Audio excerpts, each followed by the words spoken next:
And how many times did you shoot him? I think twice. You think twice? So your punishment should be what?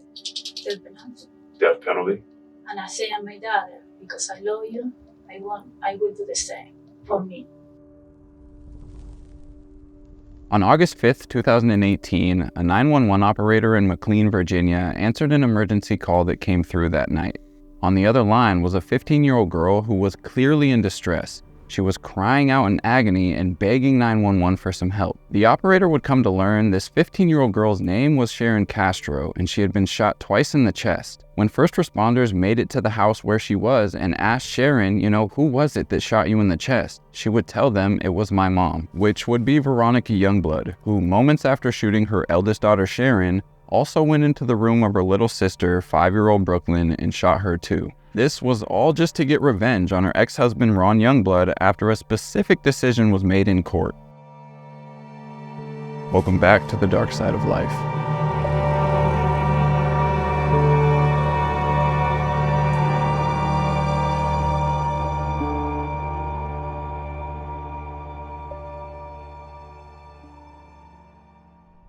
Born and raised in Argentina, Veronica Youngblood was seemingly thrust into a world of poverty and surviving from the time she was born. There isn't a lot of background information on her core childhood years besides the fact that she grew up considerably poor. Another thing that is mentioned is throughout her growing up, some of Veronica's family members would start doing inappropriate things to her, causing a lot of psychological damage from the mistreatment she would endure, both physical and... So it's safe to say she didn't have the easiest childhood growing up. Veronica ended up pregnant at a very young age and gave birth to her first child, Sharon Castro, when she was just 16 years old. She loved her daughter Sharon with all of her heart, but she also found it incredibly difficult to raise Sharon alone, being so broke. It's unclear exactly who Sharon's father is, but it certainly seems like he wasn't in the picture whatsoever. By the time Veronica turned 17 years old, she had become a sex worker in order to provide for not only her daughter, but for her younger sister as well, because they were all struggling. According to Veronica's defense later on, it was through this sex work she would meet a man by the name of Ron Youngblood, who often went by Ron. The pair swiftly developed feelings for one another, leading to a relationship formulating between the two of them, and that relationship progressed fairly quickly. Veronica and Ron would get married a few years later in Las Vegas in 2009, and they started their life together. It's also mentioned that Ron loved and raised Sharon as if she was a daughter of his own. They were as close as could be, and Sharon also looked up to Ron and loved him as a father. Ron Youngblood is obviously a highly intelligent man who was working hard at his career and the things that he wanted to do in life. He began his career as an aviation's electronics technician, where he would work on several different devices in an F-14 Tomcat. Then he would transition a few more times before ultimately landing himself as a flight instructor for the Argentine Navy, which was doable through an international exchange program. I went over his LinkedIn profile, and it says while he was living in Argentina, he learned how to speak Spanish, and in doing so, he gained some diplomatic experience working closely with the Argentine Navy and the U.S. Embassy. We can only assume it was during his time spent in Argentina he would meet Veronica, and they would eventually move back to the U.S. and get married. Roughly 3 years after Veronica and Ron tied the knot, they introduced their first child into the world in 2012, being Brooklynn Youngblood. Brooklynn was a sweet little girl who almost immediately started looking up to her older sister, who she adored, and she also had a mountain of love for her parents. These girls were everything to Ron, and I heard him say something along the lines of, "People will say these kids were the most important part of my life." But no, they were my life, which pretty much sums up the amount of love that Ron had for his daughters. There was nothing he wouldn't do for his girls. He was an attentive father anytime he was home with them, and he always made sure their wants and needs were being met. Throughout the years after getting married and bringing children into the world, Ron and Veronica's marriage became a tumultuous one with a lot of ups and downs. Just 2 years after Brooklynn was born, in 2014, while the family was stationed in Honduras with Ron in the Navy, the couple ended up in a heated argument which led to them being subject to emergency removal from Honduras. By 2015, Ron had been transferred out of Honduras and into the Navy's offices in the Navy Yard in the District of Columbia, before finally the entire family landed in Fairfax County, Virginia. All the while, Ron and Veronica's relationship is not improving whatsoever and is only growing more and more strenuous. At some point that same year, things between them got so bad, the couple decided they needed to separate. However, they were going to continue living together just so they could raise the children for the time being. On top of that, Veronica wasn't working during this time, which made it almost impossible for her to move out on her own. With tensions rising, it was only a matter of time before the duo officially went their separate ways, but they remained living in this situation for a year or so, living together strictly for the sake of raising the children. It was during the following year, 2016, the couple would officially file for divorce as there was no way to mend their broken relationship. There were a few more things that led to further resentment and turbulence in their relationship. It's alleged in 2016, Veronica took out a student loan, listing Ron as the co-signer of it, something that she did without Ron's knowledge or his consent. Then later that same year in October, Ron would go to court and get a restraining order against his soon-to-be ex-wife Veronica. According to the reports, when Ron appeared in court, he said that Veronica scratched his car, threw water onto his laptop, as well as threw his phone into the toilet. It seems the restraining order was granted, however, it's unclear what the outcome of this was or if she ever broke the restraining order, but their divorce would be finalized before the year came to an end. With that concluding 2016, the couple was divorced and ready to go their separate ways, except for the fact they were still locked in this vicious custody dispute. Now, for about a year and a half, from the beginning of 2017 up until about halfway through 2018, there isn't a lot of information about what was going on between the two of them. Around June of 2018, Ron was planning to move out of state into Missouri. He wanted to take the girls with him, and his plan was to move there by August, so in a couple months. On the opposite side of that, Veronica was against the idea, and she didn't want them to go. She wanted the girls to stay there with her in Virginia. Veronica was not interested in the move to Missouri, and the ex-husband and wife were in court to settle this disagreement, and it came to a conclusion around July of 2018. Unfortunately for Veronica, a Fairfax County judge would reject her idea of keeping the girls with her in Virginia and instead granted Ron permission to take them with him to Missouri in August. Up until this point, throughout the troubles in their marriage and divorce, Veronica would sort of use the girls as leverage against Ron anytime she had the opportunity to do so. Knowing the girls meant everything to him, she would kind of use that knowledge and make life harder for him anytime she was unhappy for whatever reason. So when the judge granted Ron permission to take the girls with him to Missouri, Veronica was enraged and livid with the fact that she would soon have no more leverage over Ron. She immediately started planning a way to stop this from happening. No matter what it took, she was not about to let Ron take the girls and move to Missouri.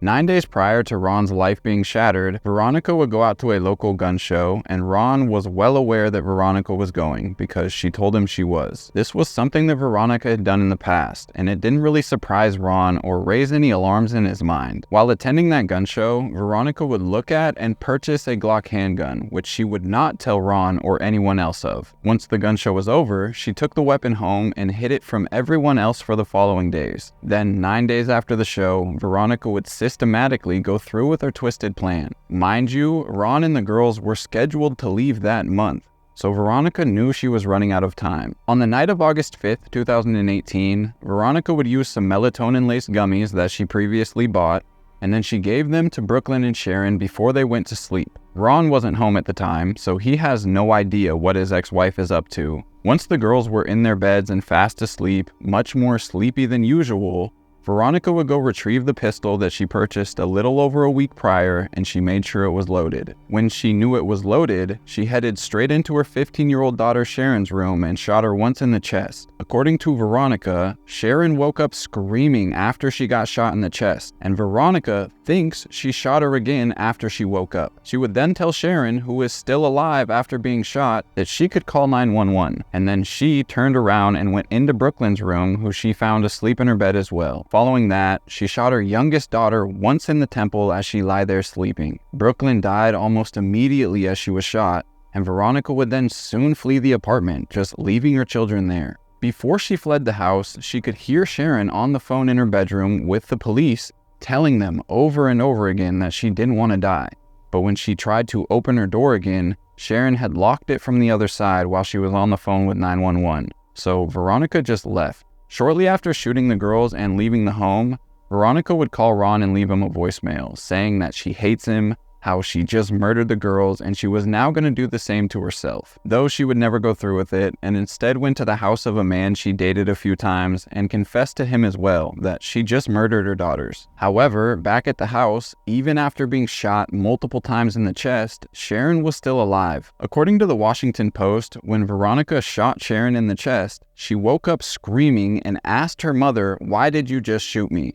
And Veronica replied to her daughter, "I'm taking you to meet God." Then she shot her one more time in the chest and left the room. Sharon somehow miraculously got out of bed, found a phone, and then dialed 911, getting them on the line. Jennifer Heflin was the dispatcher to answer that incoming call. And right away, she can hear the young girl is struggling to breathe from the gunshot wounds to her chest. Sharon immediately started repeating over and over, "I don't want to die. Please help me." Jennifer is then heard trying to keep Sharon as calm as possible, just reassuring her they're coming. "I promise they're coming." During this 911 call, Sharon was unaware that her mother had also gone into her little sister's room and offed her as well. As Jennifer is telling Sharon to hold on just a little bit longer, the fire department can be heard breaking the door down in the background, which allowed an officer to enter the premises. First responders would make it to Sharon and immediately start transporting her to the hospital because she was in critical condition. As I mentioned earlier, it was during her first interaction with the first responders that she would inform them it was actually her mother who had shot her. Sharon was rushed to the hospital but would sadly pass away just days after arriving, and Brooklyn was pronounced dead on the scene, meaning that Veronica had successfully executed her daughters in a bid to get revenge on her ex-husband. Subsequent to arriving at her ex-boyfriend's house and then telling him what she had done, she would also show him the gun that she used. This guy would do the right thing after Veronica told him what she had done. He would call the police, who would respond to his house and find that Glock handgun sitting on his porch, the same one that she had purchased 9 days prior. It wasn't long after that, Veronica was taken into custody for killing both of her daughters, being police had already made that grim discovery back at her house when her daughter called 911. Veronica would be taken back to the police department and questioned by police regarding the murder of her daughters, and she would come clean about what she did, saying that she deserves the death penalty. And during this conversation, the officer would also ask Veronica about the time she shot Sharon and when she woke up, and the duo talking during the incident. She would also confess to the officers that she had been planning this for months leading up to it actually happening. So to buy a gun and kill your daughters and yourself. Yes. Okay, and you've been planning this for months. Yes. And you say because you have no purpose. Yeah, because I don't want to. That's it. Okay. Well, why don't we back up and talk about specifically tonight? I know you say that this has been your plan. You've planned this for months. And tonight, if we could say time-wise, what did you exactly do? I just give some pill to my daughter to go sleep early. And Okay. then, So you said you gave some pills to your daughter to make her go to sleep easily. yes, And then you made a plan on how to what? to kill. How to kill them. So what did you do? After you gave the pills, did you give the pills to both? Yes. What's your children's name? Brooklyn. What's that? Brooklyn. Brooklyn. And which one's Brooklyn? Is that the 5-year-old or 15-year-old? 5. 5-year-old's name is Brooklyn. And how about the 15-year-old? Sharon. Cheryl? Sharon. Cheryl? With a D?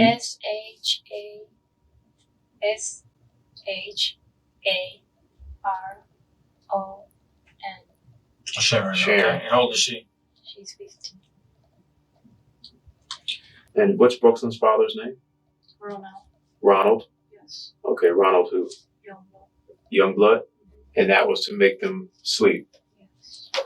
Okay, about what time did you do that? Same. Around 7? What pills were they? Just normal pill I get from CVS. And when you say normal pills, like were they For sleep. for sleep But- pills? Yeah. And you said you got them from CVS? Yes. So they're just over-the-counter sleep Yeah, aids? Yes. Okay. And how many pills did you give Brooklyn? Only one gum. One gum? Actually, that was gum, no pill. Okay, so that was like a chewy? Yes. Yes. A chewy? So you gave her one chewable, and that was at 7. I don't know the hours. Somewhat around that time? Yeah, I don't know. Okay. And then Sharon, what did you give her? 2 of these. Did you chewables as well? Yes. And you gave her 2? No, 2 as well. Brooklyn only 1. Sharon 2. Sarah had 2? Yes. Okay. But they're still chews. Yes. Okay. And then at what? So after you gave them the chewable, did they go to sleep? Yes. No, not right away. They go around the house, and then they go to sleep.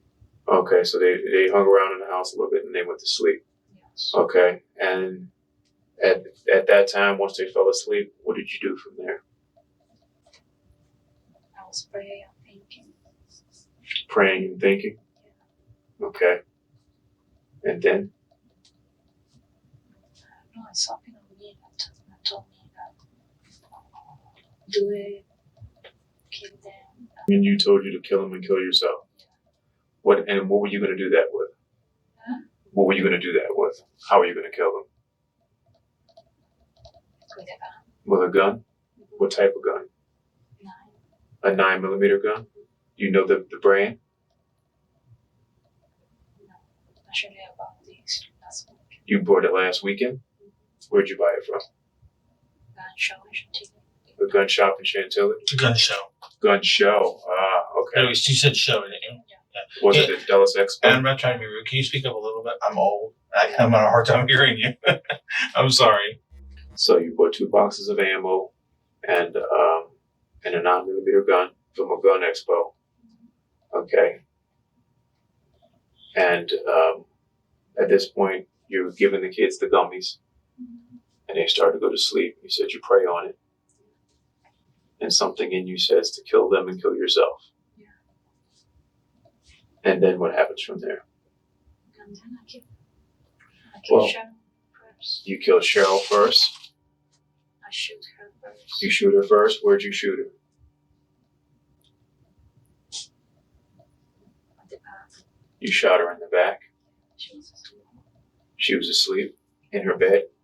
Yes. And how many times did you shoot her? I think twice. You think twice? I shot Both? first, and then she woke up, cried, and she told me why. And I said, because I love you, and I will do the same. Me too. You shot her in the back the first time and she woke up. She woke up, Okay. cried, and she told me why. Because she saw the gun in my hand. Okay. And I said, I'm my daughter, because I love you, I will do the same for me. Okay. Next. And then she said me, no, I don't want to die. Okay. And I said, we are going to die now. Okay. And she started crying, she started screaming. And I went to my another room where Brooklyn is sleeping Mm-hmm. and shoot her in the head. You shot Brooklyn in the head. Yes. How many times did you shoot Brooklyn? Only one. Only one. Now you said you shot Sharon in the back and she woke up. And you guys talked. Did you shoot her again? When I got to her room, I shoot her. I think I shoot her again. I don't know. I think so. I think shoot her again. And I said, sorry. I don't know. Say you can call 911. I will shoot myself. Okay. And you told Sharon she can call 911. You'll shoot yourself? Yes. Okay. And she called. I heard her. She called 911. You heard her call 911? What did she? Because she locked the door and I was outside her door. Okay. So she locked the door and locked She you out? was she was talking at 911 saying she want to die. She don't want to die. Okay. I drove to Manuel house and I want to talk with him before I shoot myself. Okay. And who's Manuel to you? It's something that we were friends. Friends? Just like buddy friends or lover friends? Not friends. Love friends? Now, Manuel is not Sharon and Brooklyn's father. No. Do Sharon and Brooklyn have the same father? No. They have separate fathers? Yes. Okay. And so You said they have separate fathers? Yes. Okay. so Sharon's father, who's he? He's in my country, He's in your country, and where's your country? Argentina. Argentina. Okay, so you're from Argentina, and he is in Argentina. Okay, and Brooklyn's father is where? He's military Navy. He's military in the Navy. He lives. He's staying in hotel right now because he plans to move He plans to move. this week. He plans to move this week. So he's in a Okay. hotel. Do you know what hotel?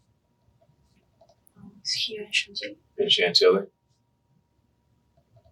and I called him while Sharon was in the talking with 911. I called him and I said, I should Brooklyn. I keep Brooklyn. I should Sharon. I will make some stuff. So you called Brooklyn's father and told him. Yes. And what's Brooklyn's father's name? Ronald. Ronald. Yes. Okay, Ronald who? Youngblood. Youngblood. So you called Ronald Youngblood, and you have Ronald's number. You know it by heart, or it's in your phone. It's on my phone. So you called Ronald Youngblood. Yes, I know you. Oh well, did you talk to him? No. You didn't? I leave a voicemail. You left a voicemail. Ah, okay. I thought that you talked to him. No, I leave a voicemail. He didn't answer. He didn't answer the phone. Okay, and so Sharon's father lives in Argentina, and Brooklyn's father is in the Navy, and he's staying in a hotel in Chantilly at this time. And he's Robert Youngblood, right?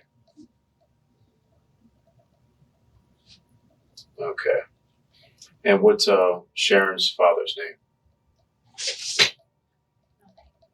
No name? Okay. So you say that you left and you drove to your friend's house, and you said his name was Manuel, or Yes. so you drove to Manuel's house. He was one of your former lovers, or he is your current lover? Not sure. Gotcha. But you drove to Manuel's, and what did you say? What happened? I said I need to talk with him. Okay. Because it's something that before we make suicide, I want to tell him some words. That's it. So you went to Manuel to talk to him before you die? Is that what you? I want to make sure I'm Yes. hearing you. I'm sorry, because like I said, you're talking kind of low. And what did Manuel say? He said he won't open the door for me because last week we have a discussion. So I said, okay, call the police. So, and he said, no, I don't want to call the police. I said, call the police. He asked me why. Because I killed my daughters. And I'm going to make suicide here. So Okay. call the police because the police is looking for me. Okay. And then he called the police, And then he called the police. and they came. Mm-hmm. Okay. What did you do with the gun? I dropped the gun. Why? Because the police ordered you to, or because you put it there? I put it there because, I don't know, my mind was blank. I dropped the gun. I couldn't make suicide. I couldn't shoot myself. Okay.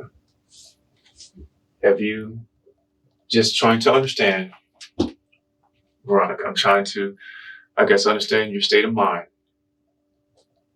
Have you had any mental issues or anything else like that? Have you talked to a doctor at all? Do you understand the difference between wrong and right? Yes. Do you think shooting your children is wrong?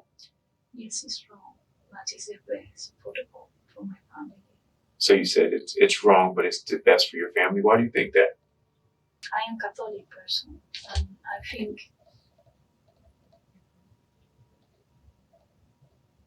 it's something on me can sometimes tell me things.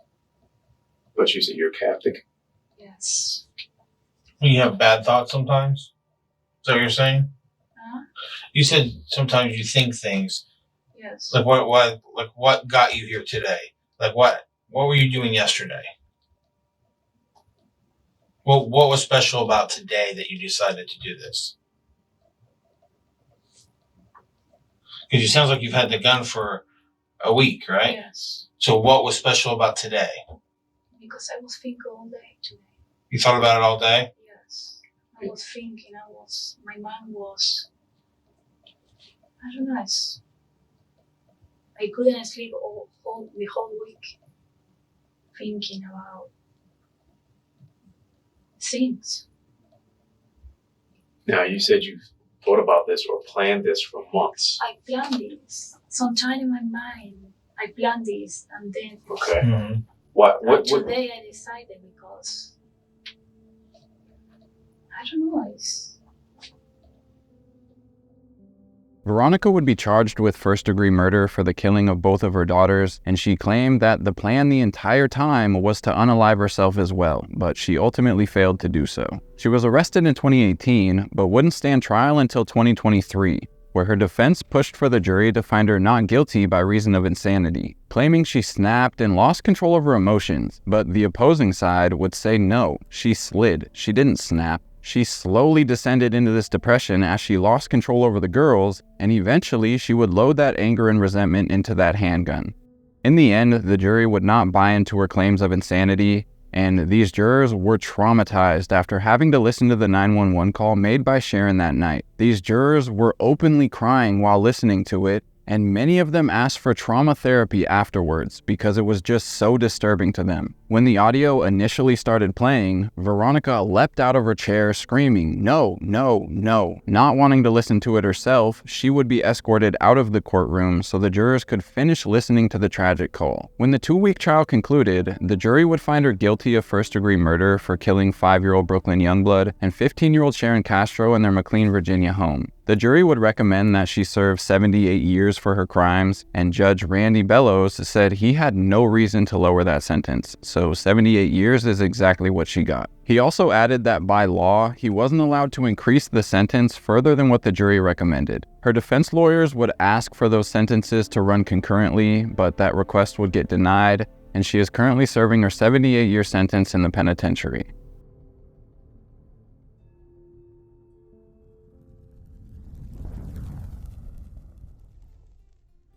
I saw an investigative discovery episode where Ron speaks about Brooklynn and Sharon, and he clearly, without a doubt, loved these girls with every ounce of himself. He has so much passion and love in his voice when he speaks of his daughters. Shortly after they passed away, Ron was going through some things and he found a bracelet that Sharon had once made for him. He immediately put it on, and he hasn't taken it off since that day. It goes absolutely everywhere with him, and it feels like Sharon is always close. This is a picture of Sharon and I. She was such a pleasant young girl to raise. She was always well behaved. She was always polite. Besides the pictures, the only thing I have of Sharon is this bracelet that she made me. I was going through things and I found it. And shortly after, she was gone, and I haven't taken it off since. And I never will. Wherever I go, the bracelet goes. And for me, that's where Sharon goes to. Ron also came across a company that did fingerprint jewelry at his daughter's service, and he had this idea to get his youngest daughter's fingerprints and create a beautiful ring out of them, a ring that he never takes off as well, and says that it's almost like holding Brooklynn's hand. For Brooklynn's service, I noticed that they had a company that would do fingerprint jewelry, so I was able to get Brooklynn's fingerprints and had it turned into this ring. It's almost like touching her hand. According to Ron, Sharon was such a pleasant child to be around and to have in his life. She was quite possibly the sweetest, most well-mannered 15-year-old girl the world had to offer. She was so talented and often competed in figure skating competitions where she thrived. And she also did great in cheerleading, which she loved and was doing for the Oakton High School. Sharon was always willing to help the next person, and she did it with a kind heart. She was just a happy kid living life, growing up as a role model to her younger sister, Brooklynn. Brooklynn Youngblood was the most selfless 5-year-old girl you could ever imagine, as if she cared more about you than she did herself. Her heart was bigger than she was, and she was really starting to develop her character at the young age of 5. Brooklynn loved and adored her older sister, and she looked up to her every step of the way. She was also Ron's mini-me, and she was bound to grow up to be just as strong and driven as her father. 2 beautiful girls with so much life left to live, stolen from the world by someone who should have been keeping them safe. We will always keep your memories with us. Rest in peace to Brooklynn Youngblood and Sharon Castro. Personality was really starting to come out, and she cared about you. Her favorite toy, if you asked for it, she'd give it to you and wouldn't even think twice about it. Or she would give you the food out of her mouth if you asked for it.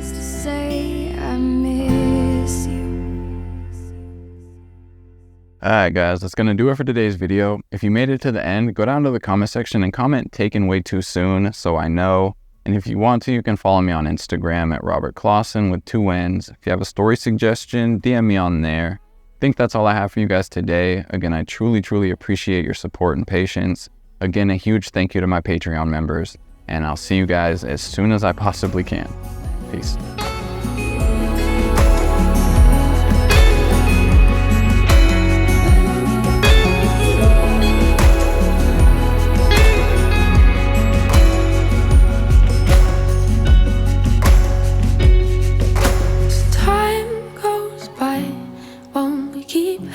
Round in circles, never letting go, never letting go.